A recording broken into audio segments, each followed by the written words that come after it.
Ladies and gentlemen, good morning. May I have your attention, please, and may I request you to settle in your seats, into your seats. We've got our dignitaries on the stage, and I would like to start by wishing you a very good morning again. Today is Wednesday, the 10th of May, and this is the inaugural ceremony for the One Mega event. This is the third year that we are organizing this expo, and we're delighted that it has continued to evince interest from nations, from companies, from dignitaries, and I'm truly grateful for the presence of all of you here this morning. So I have to say, Excellencies, because we have some excellencies here, distinguished guests, honorable speakers and delegates, press and media, ladies and gentlemen, a very warm welcome to you. Before we proceed, we'd like to honor our chief guest with a bouquet, and if I may request also, if there are sufficient bouquets, then I'd like to honor each guest on the stage with a bouquet of flowers. Can we arrange that, please? Come. Just let's honor our guests. You can start from the left, it doesn't matter. Go ahead. Welcome. Mrs. Catz, CEO Global of Oracle. Mr. Rajiv Gauba, Secretary to the Government of India, Ministry of Urban Development. Mr. L.C. Goyal, I keep getting confused. Mr. Goyal is chairman of the ITPO, and I can tell you that we've not had a dynamic chairman like him for a very long time. Ambassador of the Netherlands, Mr. Alphonsus Stoelinga. Ladies and gentlemen, we have a tradition of lighting the oil lamp. The special significance of the oil lamp is prosperity, good health, and the gaining of intellect. I invite all our dignitaries on the stage to please come to the lamp for the lamp lighting ceremony.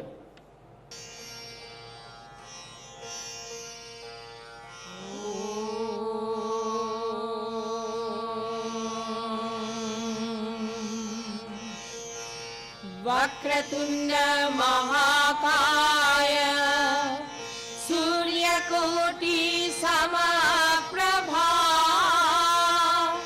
Nirvignam Kuru Me Deva Sarvakaryashu Sarvada Om Kharvang Stulatanu Gajendravadhanam Lambodaram Sundaram Prasandhan Madagandha Lubdha Madhupa Vyalola Gandhastaram Dantaghat Vidaritari Rudhirahi Sindura Shobhakaram Vande Shaila Sutasutam Ganapatim Siddhipradam Kamadam Ekdantam Mahakayam Lambodaram Gajananam Vignanashakaram Devam Hidambam Pranamamyaham Hidambam Pranamamyaham. Thank you, ladies. The Ganesh Vandana, which was just sung and recited is a blessing from Lord Ganesh, the Lord of Enterprise. And I think this is very important from our point of view here today. To continue, I'm pleased to welcome Shri Rajiv Gauba, Secretary, Ministry of Urban Development of the Government of India. Shri Gauba has wide-ranging experience in senior positions at policy making and program implementation in the central and state governments and in international organizations, where he represented India for 4 years on the board of the IMF. Sir, we thank you for sparing your time to deliver the inaugural address at one mega event. We're delighted to have support from the India Trade Promotion Organization, and I welcome Shri L.C. Goyal. He's also from the IAS and Chairman and Managing Director, India Trade Promotion Organization, this morning. We're honored to receive the Ambassador of the Netherlands to India, His Excellency Alphonsus Stoelinga. Sir, thank you for being with us again. A warm welcome to Ms. Mei-Hua Wang, Economic Vice Minister, Taiwan, who has worked tirelessly to attract technology startups and to build an ecosystem for entrepreneurship. Madam, we are pleased to receive you here today. But we have the most special welcome, which we reserve for Mrs. Safra Catz, and she's the Global Chief Executive Officer, ladies and gentlemen, for Oracle Corporation. And I understand that she is considered to be one of the most, between one of the 10 most important ladies in business globally, and we welcome you here. And we thank you for being a part of this program.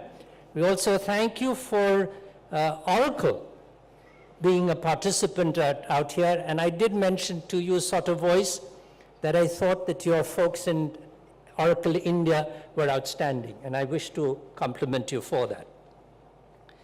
A very warm welcome to our industry friends and colleagues, media and guests from all over the world to the opening of this expo. Just a few words about one mega event. It gathers leaders in government, industry, professional practice, academia, and media in relation to emerging trends and technologies relevant to smart cities. The focus is on infrastructure, ladies and gentlemen, and the built environment, as well as potentials for business and for governance. You will hear from corporate leaders worldwide, and they will share their experiences with us on having successfully implemented projects. You can learn about smart grids, smart transportation, clean energy, big data, smart lighting, mobility, electronic mobility or e-vehicles, sustainable buildings, e-health, and more. Through keynote speeches and interactive conference sessions, you will gain new insights. So please enjoy your visit to New Delhi. Please enjoy your visit to the expo. And I would now like to call upon Ms. Wang. She's the Economic Vice Minister of Taiwan, to say a few words. Madam.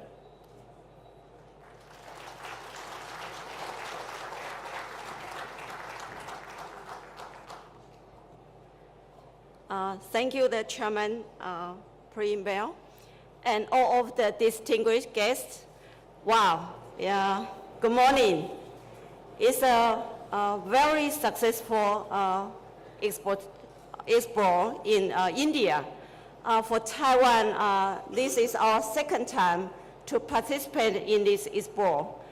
And you can see Taiwan pavilion, we have a biggest one, and combine the more than 22 company and 47 exhibitors here, and to show the Taiwanese technology and smart city solutions.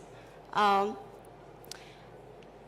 we think India is the largest and farthest developed country in the world, and they attract a lot of the foreign investment here.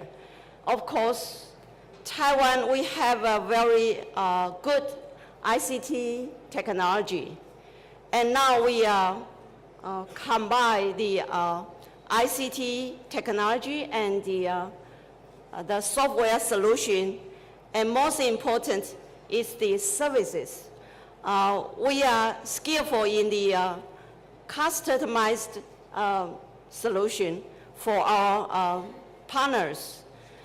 Since now India want to develop in their smart city project, they need a lot of the technology and a lot of the very good and very smart solution to build excellent cities. So for Taiwan, actually we have combined our hardware talent and combine the software, and also have a lot of the implementation in Taiwan. And we already also learn a lot of the international recognition in the smart city project, including the smart city management and customized solutions. So also cover, just mentioned about the infrastructure, the healthcare, the building, and also the smart energy. So today, we hope you can look at the Taiwan pavilion to understand the development in Taiwan. And we also look for the partnership with with you, and to better develop the India smart city. And thank you very much, and welcome to Taiwan Pavilion. Thank you.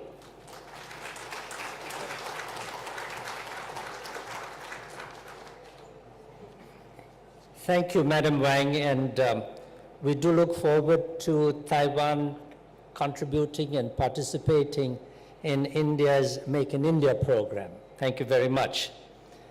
Ladies and gentlemen, it is my distinction and honor to request Mr. Alphonsus Stoelinga, Ambassador of the Kingdom of the Netherlands to India, to please say a few words. And I have, in my own personal capacity, making a request to him in his office next week. Okay. Ladies and gentlemen, the Netherlands is a country you might know, of which the national territory, 1/3 of the national territory, is below the level of the sea. Now, the rest of the country, and also that part that is below the sea, has very weak soils. So in the Netherlands, you cannot just buy a piece of land and build a house or an office or any building. You need the government to prepare the soil to be able to support the building. You need a government or you need a project developer. And that means that over the centuries, every square inch, every square centimeter of our national territory has been on a drawing table. It also means that cities have always been planned. There is nothing in a city in the Netherlands that has not been planned. And that means that you can involve all aspects of a city in the planning. So in the Netherlands, they started in the 16th century to build cities like Amsterdam, and they included water management. First, the water of the canals, then the drinking water, and then later transport in the city. So in the Netherlands, we have a culture in the whole country, but especially in the cities, of planning. So this is the first thing that the Netherlands can bring to India, holistic planning of cities. And then, what are we thinking about? Take, for example, the traffic. India needs huge amounts of money to create traffic, to create roads, railroads, airports, everything. But What is also important is to use the existing infrastructure more efficiently. And there we have many technologies, and they will be present during this Smart City Expo. Then we have progressed a lot in e-mobility. And for example, also in electric buses, very important for all cities in India. Then Philips, you all know Philips, it's almost an Indian company, they have been here for 80 years. They started 80 years ago with light bulbs. Now they are in LED light. But not only do they sell, let's say, street lamp poles to cities, but they can sell light to cities. So Philips themselves, they install the light poles and they sell to the city a certain intensity of light on a certain part of the road on a certain time of the day. So they don't sell bulbs anymore or LED light, they sell lux, they sell light. So it's a completely different approach. It's a smart way of having light on your roads in the city. Then we bring smart grids, and there's also a company, it's called Gauba, that we brought, and they can stabilize soil in order for you to construct your road by impregnating the soil. It's a very special procedure that you can use, for example, in smaller cities, in mountains, where it is very difficult to bring material to build the roads up in the mountains. Then, what is very particular in the Netherlands is also parking policies. In Delhi, many times, the roads, if you look, for example, in Saket, the Aurobindo road there is completely clogged up by parked cars, which enormously limit the capacity of the roads. Parking can become from a problem, it can become an income for the city. In the Netherlands, all cities make money with their parking policies because they let the people pay for parking. If you can pay a car, if you can pay the petrol, if you can pay the tax on the car and the insurance on the car, then you can also pay for your parking. So we also bring this kind of principles. Now, before I end, I would like to say that at the occasion of this year's Smart City Expo here in Delhi, we had an award for the best Dutch startup that came with the best idea, innovative idea. And there's a company here, it's called NOWI, No Why, and it stands for No Wires. So what they can do is, if you have gadgets, let's say, in the ceiling, in the building, you need the gadget to have a battery or to be charged by the electricity of the house. Now they have found, it's very innovative, a procedure in which you change Wi-Fi waves into electricity.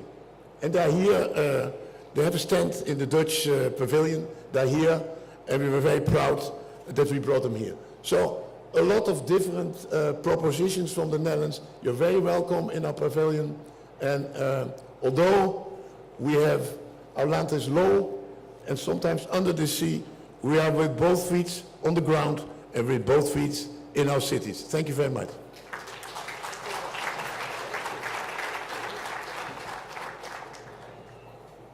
Thank you, Your Excellency. And as I said, next week, given your schedule, it would be an honor for me to come and visit with you. There is something very special that I would like to discuss. But to take a cue from what you mentioned about Netherlands and the seas and the waters, technology has developed enormously in your country for a vital infrastructure need, which is water. And India has a stressed infrastructure for water. Therefore, we need all the assistance that is available globally for us to be able to look at our water resources and city infrastructures which need to be developed for 24/7 capability or availability of pure, clean drinking water. So this is something that I would like to discuss with you as well. Ladies and gentlemen, something that we've been waiting for, the guest of honor, and that is Mrs. Safra Catz. So may I please request you, ma'am, if you would come to the podium. Do I open this laptop? Okay. Thank you. Thank you. Thank you. And what an honor and privilege it is to be in front of you and on the dais with such respected authorities. It is really my privilege, and thank you. It is, of course, some of you know what a joy it is for me to be in India. I came here after meeting the Honorable Prime Minister a few years ago. He invited me to come, and I came last year. And as some of you may have noticed, I had committed to doing an Oracle Open World, our biggest show, here in New Delhi. And today it is going on, and it is really with great pride that we are here. The reason, of course, we are all here is because we understand the importance of cities in the development of every country. Just 8 years ago, the world's population was split 50-50 between those that lived in rural areas and those that lived in cities. This year, this past year, it was nearly 55% in cities. In just a few years, it will start to approach 70%. And what that means is that all the resources will have to be provided to the citizens in some way. But the only way to do it is to do what the Honorable Prime Minister also talks about all the time, and that is to move to digital, to use technology to optimize resources to make better decisions. Companies, commercial enterprises have in many ways led this path with social media, analytics, Internet of Things, big data. All of those are being harnessed on the commercial side to make better decisions, to leverage assets. And in the past few years, cities and states have done the same thing. And of course, many of you are here to learn from each other and see how best to serve your citizens. Whether you are the city of Rome that manages all of their buses and the maintenance and their transportation systems using artificial intelligence and analytics so that they can know when to take a bus out of service and when to bring in additional so they can serve their citizens. Or whether you are the Buenos Aires, where you are constantly fighting potential flooding, how to predict in advance of flooding that additional transportation is necessary and what additional measures have to do. Or the city of Atlanta, which engages and includes its citizens by talking with them and monitoring and communicating with them through social media. Or, of course, whether you are Maharashtra state, where half of the citizens in the state already live in urban centers. Last year, I signed a memorandum of understanding with the Honorable Chief Minister Fadnavis to focus on building a center of excellence that leverages technology in every way to benefit the citizens of the state. And just 2 days ago, I signed a memorandum of understanding with Chief Minister Das on to also focus on bringing the best possible technology to those responsible for bringing safety, water, transportation, parking, and really all services to the growing populations of cities. It will not be possible to do things the old-fashioned way. More and more, we now have mega cities, cities with over 10 million people, doing things the old way with paper and pens and slowly. That's simply not possible, and no one is leading the way more than here in India, because you have a complete understanding of the digital capabilities that can bring together all of the capabilities that are now beginning to be harnessed both in commercial enterprises and through the use of the cloud.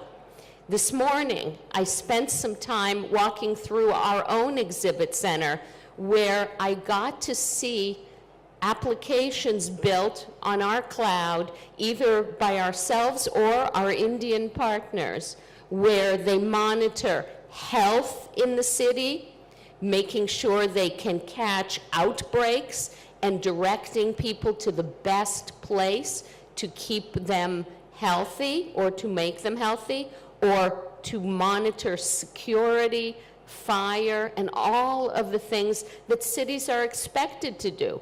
But in addition, you now see the ability to be not only inclusive in managing the citizens, but also to bring real participation, because as more and more of the population have smartphones and other communications capabilities, they are now able to pay their bills and report outages and all of that using the things they may very well be used to, like Facebook or Twitter.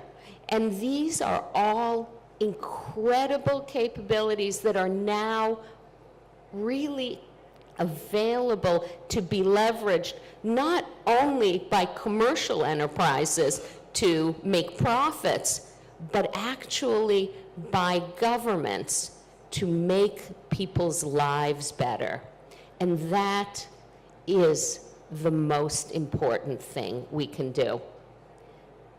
Thank you for being part of this. Thank you for having me here. And thank you for everything you all are doing to bring technology to the benefit of citizens. Thank you very much.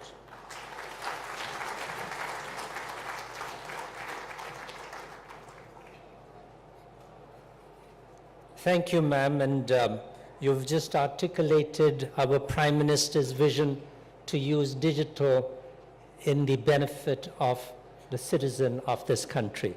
And your contribution from Oracle is definitely to be most welcome. Thank you very much. Ladies and gentlemen, the gentleman that I'm going to request to join me on the podium now is Shri Goyal. And I've already referred to the fact that I've considered him to be one of the most dynamic chairmen of the premises that we happen to be at. I'm going to request him to give us a special address and talk to us a little bit about what he foresees as his plans to renew, renovate, refurbish, rebuild this entire acreage, which I foresee in the future the Prime Minister intends to use for global conferences to be brought to this country. Sir, may I please request you to say a few words?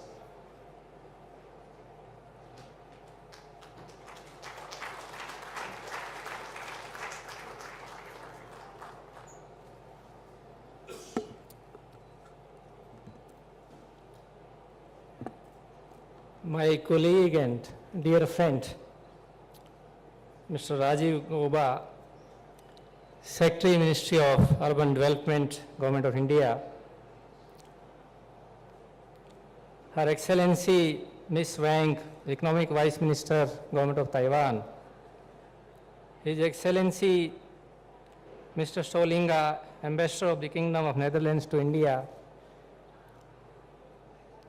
Ms. Safra Catz, CEO Oracle Global, Excellencies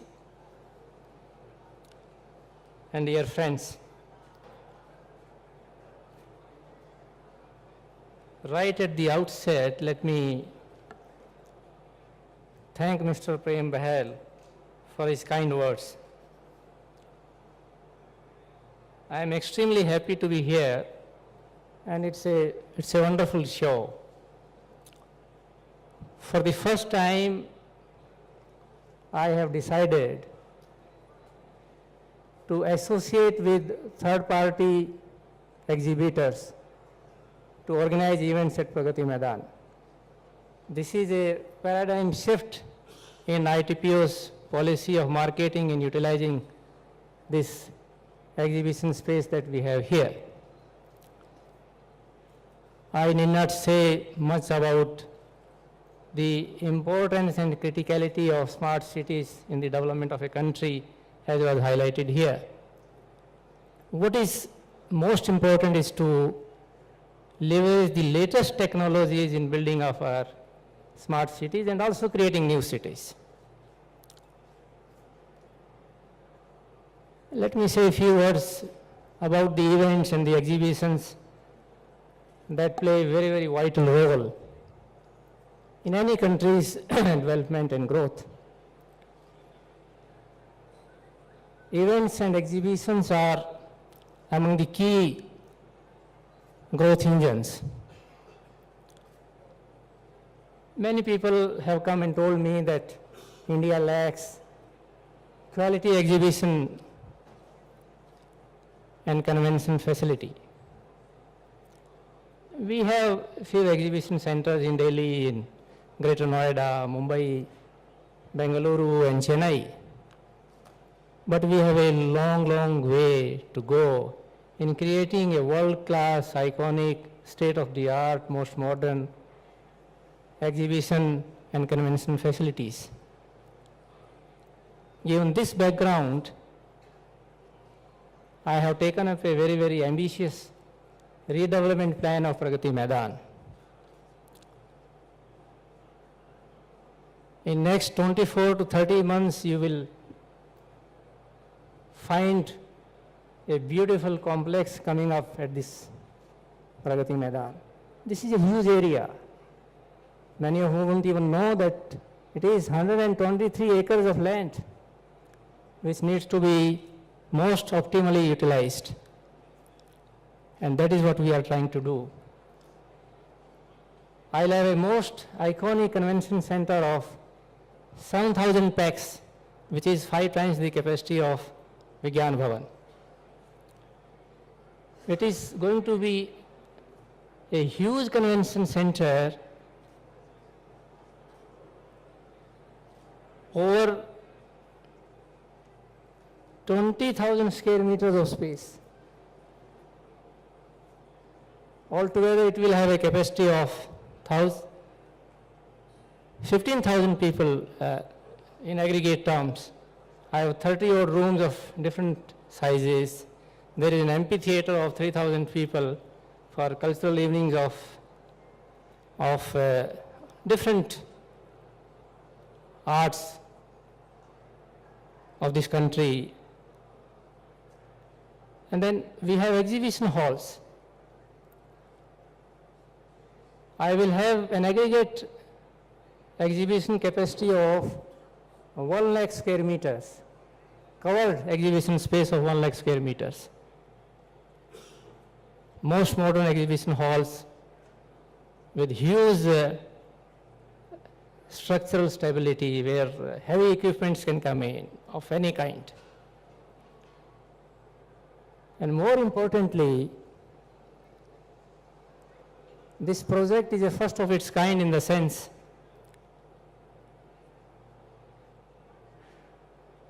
that we are not adding to the traffic congestion of this area.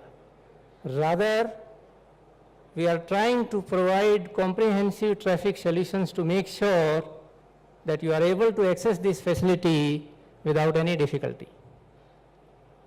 There would be a tunnel cutting across Pragati Maidan connecting Purana Kila to Ring Road, and Mathura Road will be signal free right from W Point to DPS. And thanks to my friend Rajiv Gauba, he has been instrumental in making sure that I am able to take up these traffic solutions. Besides, I will have a basement parking of close to 5,000 vehicles. This is the kind of infrastructure, ladies and gentlemen, that you will find coming up over the next 2.5 years' time. The project is at an advanced stage of implementation. All approvals have been received. Demolition would be completed by 15th of June. My vendor would be in place by the end of June. And the construction work will start in the first week of July this year.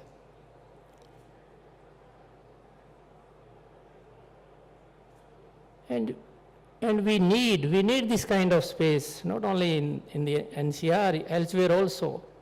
If India has to secure an increasing share of growing exhibition industry at the global level, I am given to understand that it's growing at about 18 to 20% every year. India's growth story, or the vision propounded by the Honorable Prime Minister of India, cannot be complete without the exhibition industry making its own contribution. And that is what we are trying to do. Events like this do help accelerate the pace of building of smart cities. And I'm sure this mega event, which comprises 5 major expos, will grow bigger and better in time to come. And I can assure you, ITPO will do its best to make that happen. Thank you, ladies and gentlemen.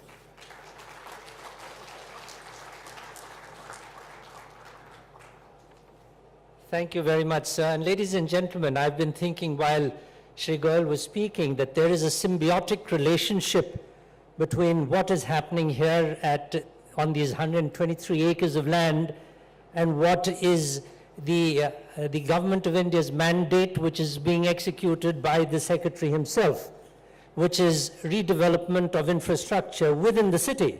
And therefore, the expo that we're doing really has the third symbiotic relationship. The exhibition itself, which is talking about smart cities, has a symbiotic relationship with the redevelopment that you're undertaking here, and a part of the mandate and the objective that you, sir, yourself have to develop smart cities in the country. So with those words, may I please request you to take the podium. Shri L.C. Goyal, Excellencies, Ms. Safra Catz, Mr. Behl, distinguished delegates. One thing is certain, that you are going to have a smart ITPO at the end of 24 months. That's what Mr. Goyal has promised.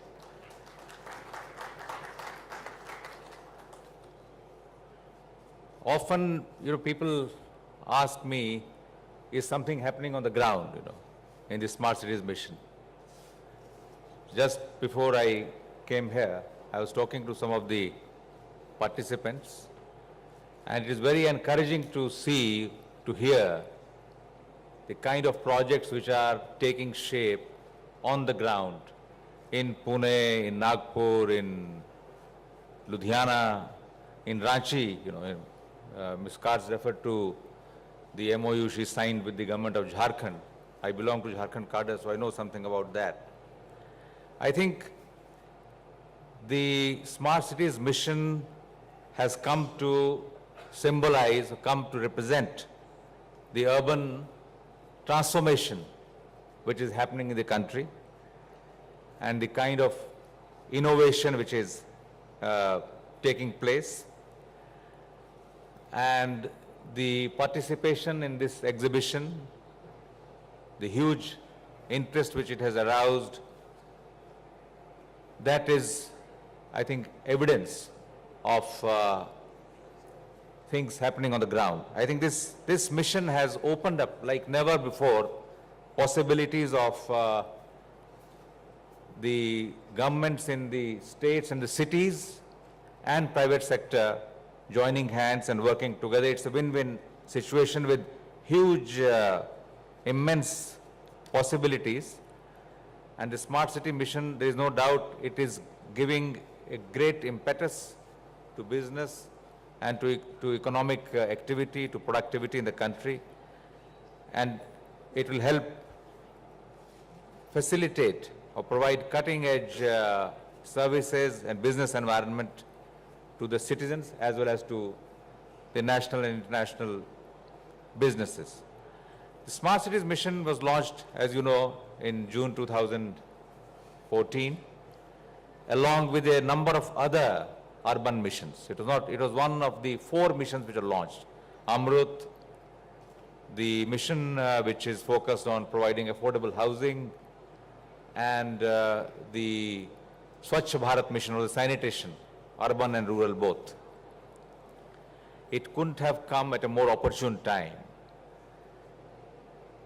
It was mentioned just now that, some years ago we crossed the threshold of 50% of the world's population living in cities, in urban areas. India has been slow to urbanize. We are only at about 33%. But now it's changing. We are urbanizing rapidly, and for the first time, post-independence, government has recognized not just the inevitability of urbanization, but the desirability of urbanization. I mean, somehow this thought process was prevalent earlier, that migration to cities, from rural areas to cities, is not desirable, it is not consistent with Indian society's fundamentally rural and agrarian character. I think now that thinking has changed, and that has resulted in the new focus on the urban agenda, and not just on investments, but on innovation and on a new way of doing things. That, I think, is what the Smart City mission is all about. And I think what our state governments and cities have realized, that making their cities smart or more livable is as important as ease of doing business. And the two have to go hand in hand. If our states and cities have to compete for investments, for people to come and live there, create jobs, then they have to make themselves more livable. Now, Smart City mission is not about creating brand new cities. It's not essentially or primarily about creating new infrastructure. Of course, we need new infrastructure, and there is huge deficit of infrastructure in our cities which needs to be bridged. But above all, this mission is about ensuring that the core services are provided to citizens in a more efficient manner. These include water supply, waste management, sewerage, transport, housing, and this is being achieved in the mission through convergence with several other missions which are being implemented by our ministry or by the urban development sector, as well as by other ministries. Solar, for example. I see a lot of players from the solar energy industry here. Solar Cities mission, the Integrated Power Development Scheme, Digital India, Skill India, all of these have to converge to make the Smart City mission realize its objective. The Smart Cities will apply IT-enabled solutions to ensure that the core infrastructure improves in terms of efficiency with relatively lesser investment. If you look, for example, at water supply, each of the cities which have been selected, they already provide average about 135 liters per capita per day, which is the standard. But it does not translate into 24/7 water supply to all households. Why? Because there are issues of inefficiencies in distribution, of leakages. So the problem lies in making the distribution systems efficient, checking leakages, and that has to happen through application of technology, through sensors, through central control rooms, so on and so forth. Most of the smart cities are going in for setting up integrated command and control systems which will oversee or which will monitor the civic services, water supply, traffic, security, all of these together in a better fashion, 24/7 helplines which will help citizens register their complaints and aid the civic authorities to provide quicker solutions. In urban transport, which the Ambassador of Netherlands mentioned, yes, there is a huge requirement for metros, for buses, but also there is a need to change the planning paradigm, to change the way we plan our cities and how the neighborhoods are redeveloped so that there is lesser need for people to commute, more people live closer to the mass transit lines. So there is a new and a more intelligent, efficient way of planning that is required, smart signaling, reducing the trip distances and encouraging non-motorized transport. Essentially, it's all about doing more with fewer resources. A third aspect of the mission is about area-based development of compact areas so that you transform the older, derelict and ill-provisioned neighborhoods through retrofitting and redevelopment. Of course, greenfield development is encouraged wherever it is feasible given the constraints of space. We need not just 100 smart cities, but in fact this model needs to be replicated across the country on a much larger scale. And the encouraging thing, the heartening thing is that many states are already doing that by pooling resources from various other missions and from by leveraging resources of the private sector. Cities play a critical role in national growth, and they are the drivers of the economy, that they are the hubs of economic growth. That is where jobs will get created. So developing smart, well-managed and well-governed cities is important for India to realize its famed demographic dividend. But all this also has to happen in a fashion that is sustainable, environmentally sustainable. I think that is an important ingredient or element of the smart city mission. And another very distinguishing or distinctive feature of the mission so far has been the huge amount of or the huge degree of citizen involvement. They have been at the center of the planning process, and conventional as well as new methods, Facebook, WhatsApp, social media has been used on a very, very large scale to involve citizens. 2.5 million people participated in the planning process itself, and now we have tried to institutionalize it so that they are involved not right through implementation also in how a particular project is to be designed, get their ideas and design it as per the requirements or as per the aspirations of the people. So this is going to ensure that the city plans are in sync with the real needs of the people. They have a buy-in and they have a stake in maintaining the assets which are being created. The smart city proposals or the projects, when you go to the cities, you will find they are focusing on improving the availability of open space, for example, focusing on making walkable and bicycle-friendly cities. These are ideas which were earlier not being even thought of in most of our cities. The Smart City Mission also advocates efficient use and reuse of critical natural resources through initiatives for use of renewable energy, conversion of waste to energy, and judicious use of natural resources like water, reuse of wastewater, etc.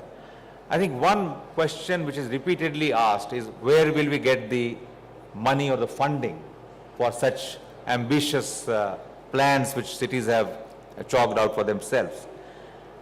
There also, I think an entirely new paradigm is coming into play, and we are helping, we are encouraging, we are facilitating the cities move away from the culture of almost complete dependence on grants from the central and the state governments.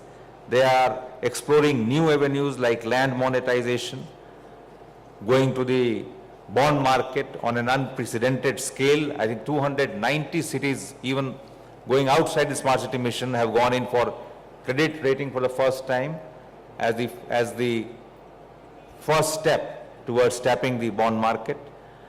There are studies which have been conducted recently which have shown that citizens are willing to pay thrice as much as they currently do, provided there is assurance of improved services.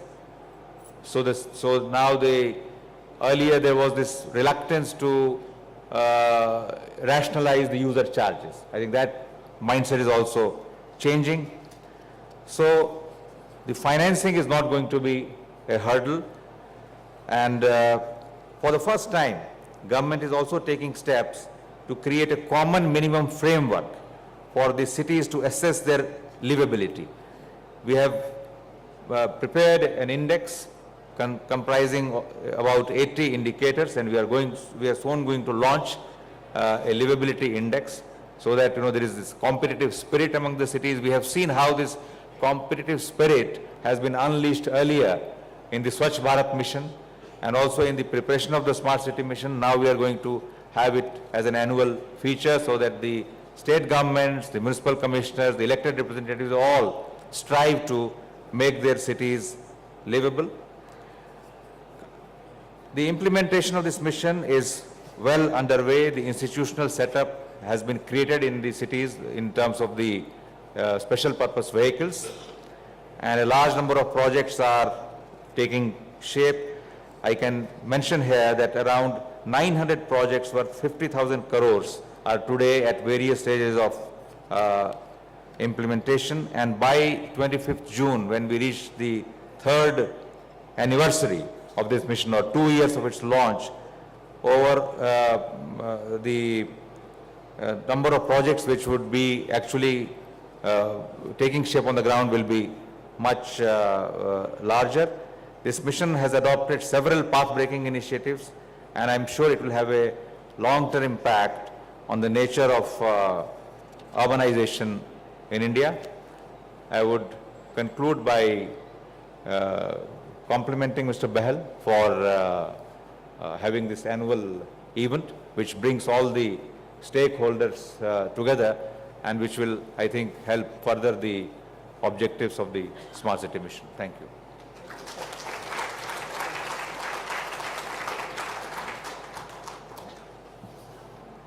Thank you, sir, for this excellent inaugural address, looking at all different facets of the application for smart cities, water, environment, pollution controls, infrastructure requirements, and other issues.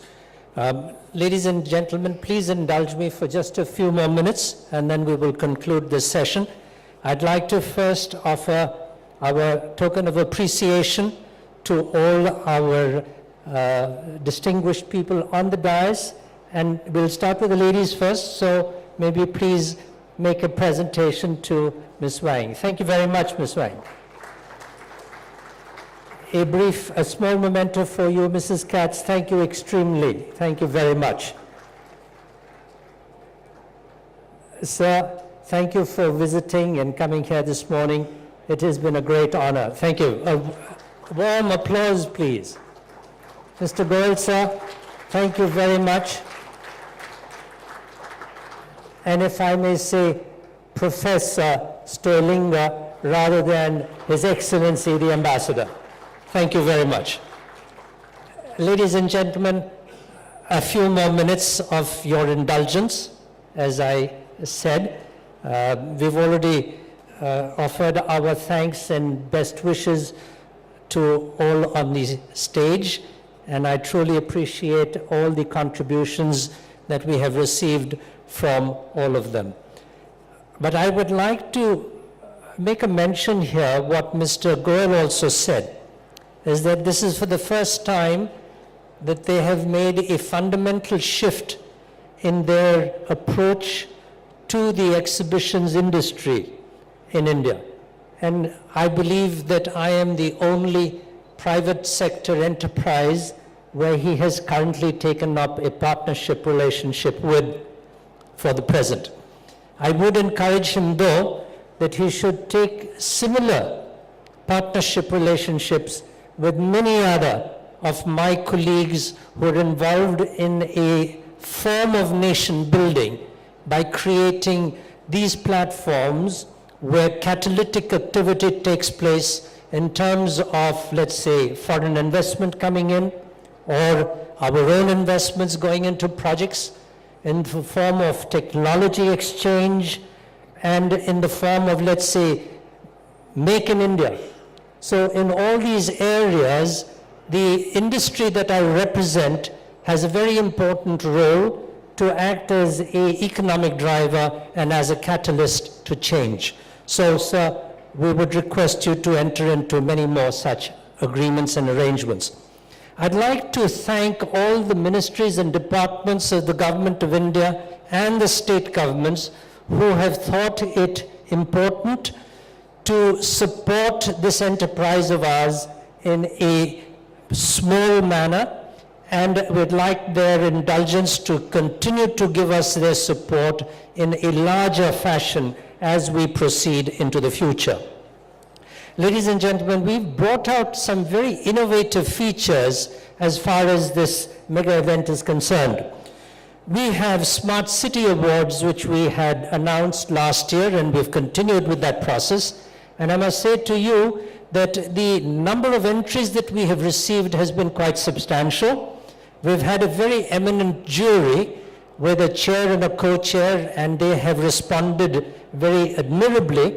The awards ceremony will take place, I understand now, as a preponement from 3:30 on Friday to 2 p.m. on Friday, because the CEO of Niti Aayog, Mr. Amitabh Kant, who is expected to be the chief guest on that occasion, has just mentioned that it's quite possible that the Prime Minister will hold an internal meeting at 3:30 p.m. So we would want to prepone that. We have what I've introduced a year ago, what we are calling the Mayor's Conclave. And this Mayor's Conclave was attended in a scattering format last year.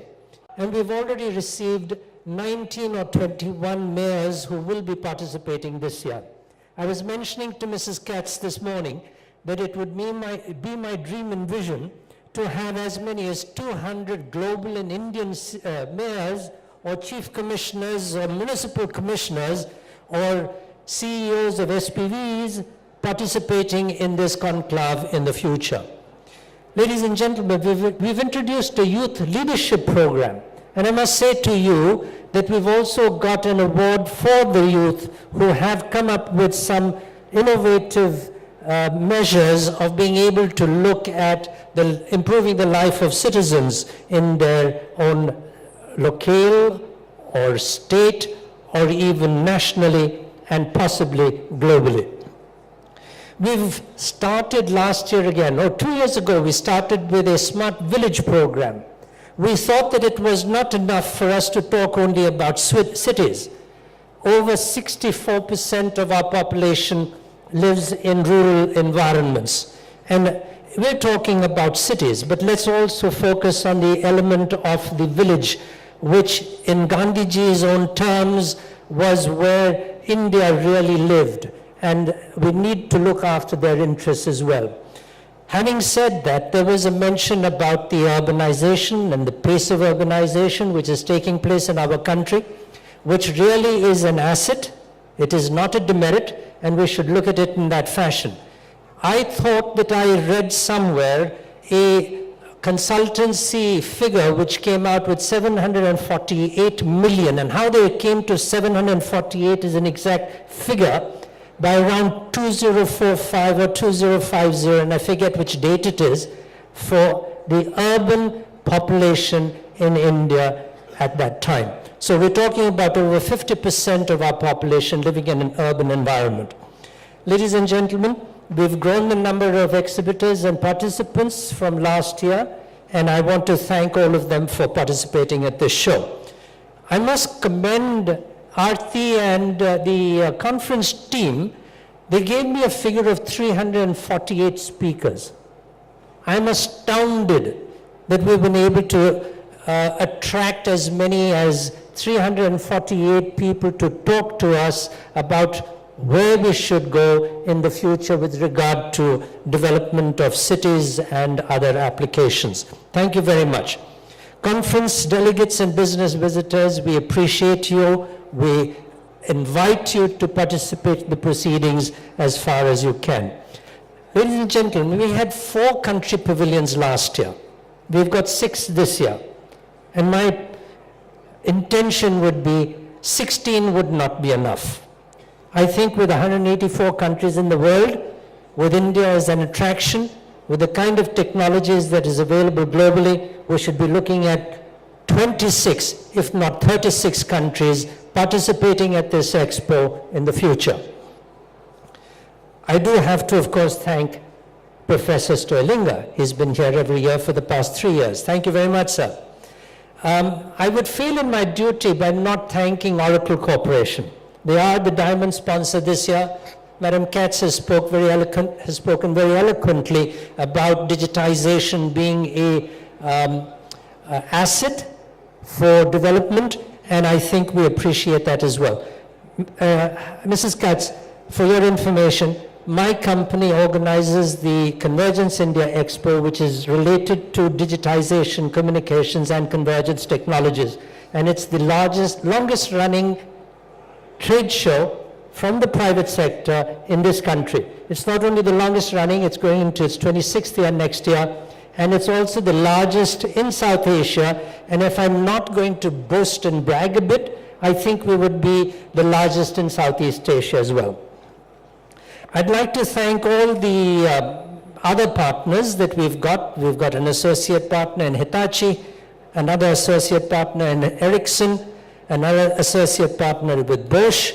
Taiwan Excellence, we appreciate you, Excellency. Your ambassador is here, and we've got a very large delegation from Taiwan. We thank you. Individual corporate companies, Vikram Solar has joined us for the first time. Madam Catz, again I must mention to you that my organization 11 years ago created the Renewable Energy Expo in this country, and that is the largest expo in the country at this point of time. We talk about solar, bio, wind, and all the other energies which go in. I would personally like to see geothermal and tidal becoming a very important application for generation of renewable resources of energy, for renewable energy. Knowledge partner PwC, grateful thanks. You've done us a yeoman service this entire 360 days following last year. Thank you very much. Ladies and gentlemen, we've got 3 knowledge papers that will be released over the course of these next 3 days. So hang on, stay here, attend the conferences, and participate in the proceedings. But be sure to come back here at 2 p.m. on Friday. Many more to thank. I'm going to cut that short. Again, a last word of thanks to the jury for selecting the awardees. the speakers, the attendees at the Mayor's Conference, the Smart Village Conclave which will take place, the Youth Leadership Summit which will take place, and I've got a few CEOs. I was thinking of creating what I call a CEO Speak program. Unfortunately, we were not able to make it an important program, but we do have a few CEOs who will be coming in to speak about their experiences and their services. So I conclude again with thanks to the media. We need you. Please propagate the message far and wide, and most importantly, to the team that puts this together. Exhibitions India team, if you are here, please give yourselves a resounding hooray. You deserve it. Thank you, folks.